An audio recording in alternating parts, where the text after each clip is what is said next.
JNPA येथे आखाती युद्धाची धग पोहोचली असून कृषी निर्यातीवर मोठा परिणाम. नवी मुंबईतील जवाहरलाल नेहरू पोर्ट प्राधिकरण JNPA येथे आखाती युद्धाची धग पोहोचली असून कृषी निर्यातीवर मोठा परिणाम झाला आहे.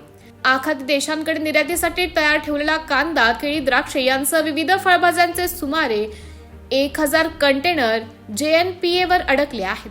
कृषी मालाच्या आयात निर्यातीवर सुमारे 60% थेट परिणाम झाल्याची माहिती समोर आली आहे.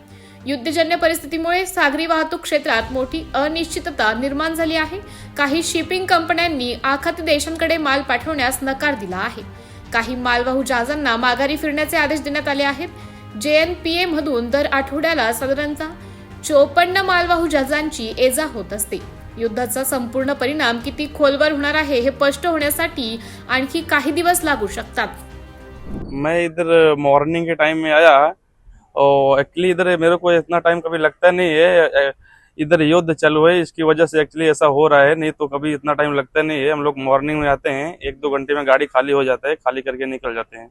आप कहाँ से रेगुलर आते हैं आप लोग? रेगुलर आते हैं हम लोग, इधर पोर्ट में ही खाली करते हैं माल. कभी इतना टाइम लगता नहीं है. आज ही क्या मालूम ऐसा हो रहा है, नहीं तो कभी ऐसा ट्रैफिक लगता नहीं है. सुबह से इधर ट्रैफिक लगा है, हम लोग कभी गाड़ी खाली नहीं हुआ है. क्या आदेश कुछ है?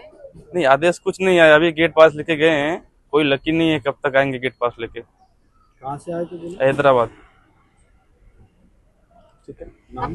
पंकज कुमार. मी पुण्यावरून आलो.